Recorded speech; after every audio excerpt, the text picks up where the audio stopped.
Hello history buffs, welcome back to my channel for more things to do while we're all apocalypsed in. Tonight in my bunker I'll be playing Mount Vernon's B. Washington.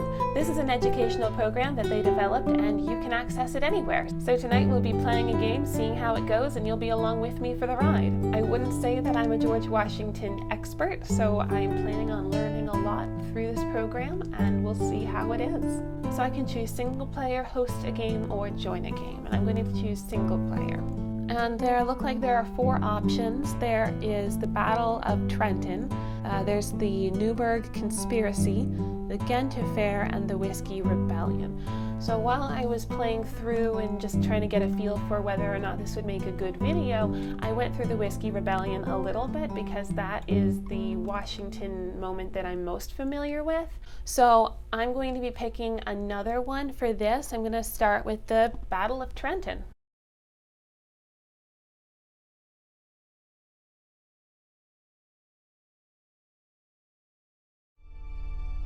Welcome to the B. Washington Interactive Theater. Soon, it will be your turn to test your leadership and decision-making skills in a crisis General Washington faced during the Revolutionary War. Here's the situation. It's December 1776, and the fate of the revolution hangs in the balance. Only 6 months earlier, Congress boldly declared independence from the Kingdom of Great Britain. But on the battlefield, General Washington's Continental Army has been badly beaten and is a fraction of its former size. As winter settles in, defeat is in the air. British Commander General Howe is confident that if any remnants of Washington's armies remain in the spring, they will be easily brushed aside. But General Washington's daring crossing of the Delaware River on Christmas night and his attack on Hessian forces in Trenton secures an unexpected American victory. The attack prompts British General Cornwallis to march a powerful army of elite troops south toward Washington's position in New Jersey. Washington secures a defensive position on the south side of the swift-flowing Assunpink Creek, hoping to draw the British into a costly assault. On the evening of January 2nd, Cornwallis and his elite troops arrive in Trenton. Unlike the first Battle of Trenton, Washington now faces a larger, more experienced enemy, one intent on his total destruction. You are about to step into the boots of General Washington. As commander of the Continental Army, will you stand firm and face Cornwallis's elite troops, fall back to Philadelphia, or advance north into enemy-occupied New Jersey? Just like General Washington, you will have to make your decision under pressure as the situation continues to evolve. You'll be able to seek advice from various advisors who represent people and sources General Washington would have consulted. But be aware, they will offer contradictory opinions and you will not have time to hear from everyone. It will be up to you alone to decide how strongly you agree or disagree with their advice and whether they will impact your decisions as the Commander-in-Chief of the Continental Army. Now is your chance to be Washington. It's your turn to lead. Okay, so the pressure is on. Let's see. The first one I'm going to click on is going to be John Cadwalader. General Washington, I received vital intelligence from a young gentleman operating behind enemy lines. The town of Princeton, approximately an 11-mile march from here, has a strategic vulnerability.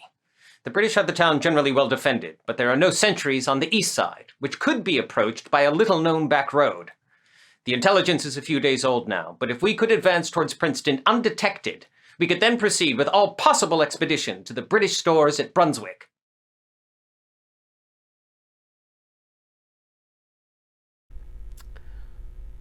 Okay, so now I can pick what I agree with, what I think. And I don't know what Washington did pick. I don't actually know how this battle went. How much do I agree though? I've got to say I don't love the idea of, I would be a bad military leader because you do have to make attacks to win a war, but I don't want to go. I mean, I am tempted to stay, but I know that George Washington was a more like go get him type, so maybe I'll agree a little bit, but I don't want to agree a ton because I don't love the idea of going into, you know what? No, I don't like the idea of going into this well-fortified town just because they have a back road.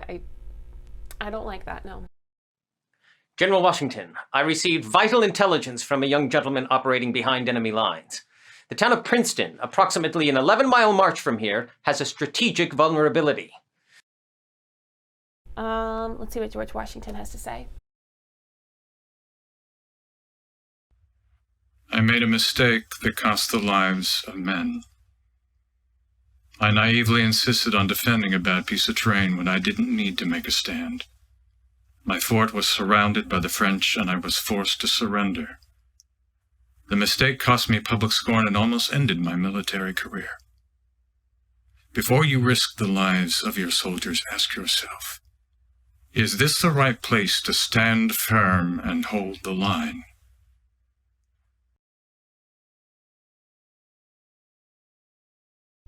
Now I've got two people who want me to go and go get them, you know, and I'm starting to think that maybe that's the right thing to do.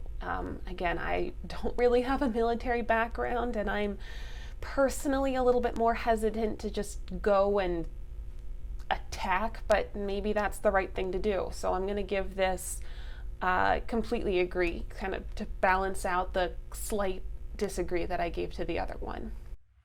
I made a mistake that cost the lives of men. Okay, who will I give back? Oh, I've got a dispatch. With the last of the day's light fading, Cornwallis unleashes a series of frontal assaults on the American position. The enemy came on in solid columns. We let them come on some ways. Then, by a signal given, we all fired together. The enemy retreated off the bridge and formed again. We were ready for them. Our whole artillery was again discharged at them. They came on a third time. We loaded with canister shot and let them come near. We fired all together again in such a destruction it made you cannot conceive.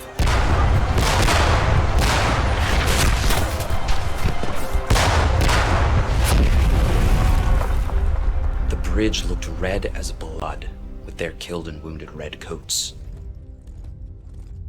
Your Continentals fought well today, repulsing 3 determined assaults by the British. But Cornwallis's army remains a formidable foe. Tomorrow, a battle is certain. If the Americans lose, it could mean the end of the revolution. You must make a decision soon. You have 4 new advisors to hear from. Okay. Well, let's hear, I want to hear Henry Knox. General Washington, as one of your closest military confidants and head of your artillery, I must express my grave concern. A general engagement is hazardous. The army could easily be thrown into confusion or pushed into the Delaware. Sir, we are cooped up like chickens. We must retreat. Okay, well, we just fought a big battle, and now we're on day 2. I feel like we can't stay where we are. I agree with him. I don't know if retreat is going to be the option. Honestly, going to Princeton actually looks like a better idea now, so I'm kind of wishing that I had done that. So I guess I'll be agreeing with Henry Knox and seeing what happens. General Washington, as one of your closest... Let's see what Stacey Potts has to say. Outrages are being committed against us by these British invaders. They spare no age, sex, or political faction. Women of all ages are being brutalized. Everything portable they plunder, every cow, ox, hog, and poultry carried off, while infants, children, old men, and women are left in their shirts without a blanket to cover them in the middle of winter. For the sake of your wives and children, You must destroy these tyrants in battle. Stand firm and hold your line. Okay, she's saying the opposite thing now. So, I guess I'm gonna agree with her. I'm gonna do it because I think that, well, again, I think this is exactly the same as the last set of advisors. I'm hesitant, and no, but this is a war. Oh, okay, I've got a dispatch. Let's go. General Washington, we observed a British scouting party exploring the shallow area near Phillips Ford. If they return in force, I do not have the men to stop them. If the enemy uses that crossing, they could attack our vulnerable right flank and corner us with the icy Delaware River at our backs. The consequences could prove fatal. Will the prospect of being flanked by the Redcoats affect your decision? You may seek advice from your advisors one last time, but make haste. There's little time left before the British renew their attacks. Okay, so I am starting to think that we need to retreat. We need to retreat. We need to recoup. There shouldn't be a lot of fighting in winter anyway, is what I know of this time period and this time period in war. What we should be focusing on is making sure we have as few deserters as possible, and part of that is making sure that the conditions aren't so inhospitable. So I'm going to say that we need to retreat rather than get pushed into the Delaware. Let's see what Stephen Moylan. Sir, I need not tell you that moving an army in the dead of night, especially a volunteer army, over unfamiliar roads is a grave risk. Your army is exhausted. Some of your men have marched 3 nights in a row. Others are entirely barefoot. We have a train of heavy artillery that will need to be dragged across a rough-hewn trail through dense woods. Our forces will be disordered and confused come dawn. Cornwallis's veterans will move swiftly and destroy our scattered army. Let us stay in our strong entrenchments this night and face the British tomorrow from our position. Time's up. Your advisors have spoken. This is a reflection of how much you agreed or disagreed with their advice. As Commander-in-Chief of the Continental Army, it's up to you alone to make the decision. Will you stand firm and face Cornwallis's elite troops? Will you fall back to Philadelphia? Or will you advance north into enemy-occupied New Jersey? You have 10 seconds to cast your vote, starting now. Okay, I am going to stand firm and face Cornwallis. I don't know if this is the right choice. Basically, I want to avoid fall back to Philadelphia because that's our capital and you don't want the enemy to be at your capital. I'm going to say advance into New Jersey. Come on. There we go. The results are in. You voted to advance further into enemy territory. A bold choice. Now let's find out what General Washington decided to do. While a night march is perilous, we cannot sit in our trenches and await Cornwallis to attack. We could be flanked just as we were in Brooklyn the summer before. Nor can we retreat in the face of the enemy. This cause needs a victory, or at least a sense of initiative. Marching northeast to Princeton, New Jersey will avoid the appearance of retreat, which is of consequence. Dispatch a work party to build entrenchments near the ford. Let the nearby British sentinels believe that we are determined to stand our ground. So, double the guards and have them keep blazing campfires till daybreak. With any luck, our movement will be masked until dawn. Gentlemen, we march to Princeton. General Washington chose to slip away in the middle of the night and march deeper into enemy-held territory. British General Charles Cornwallis, confident and unaware, planned his attack. We've got the old fox safe now. We shall go over and bag him in the morning. Thanks to the successful deception and the tireless energy of Washington's officers and soldiers, they arrived undetected at Princeton the morning of January 3rd, 1777, and attacked British forces marching south of town.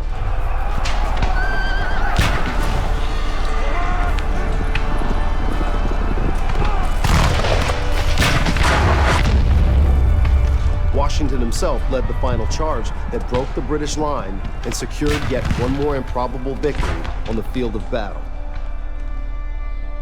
Washington's night march to Princeton is widely considered by military experts to be one of the boldest advances in American military history, and the victories in New Jersey, combined with the ever-increasing guerrilla attacks, forced British Commander General Howe to pull his forces back towards New York City and give up the hard-won gains of 1776.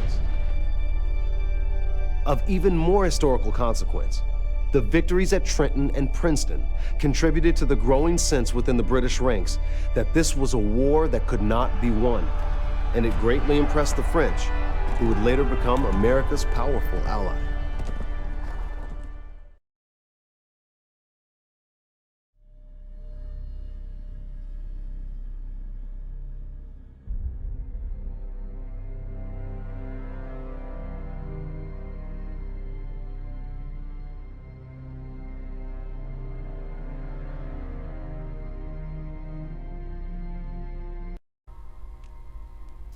All right, so that is B. Washington. This is my first time playing. It was an awful lot of fun. I feel like I learned a thing or two about Washington's mentality and how he was a general and all of that.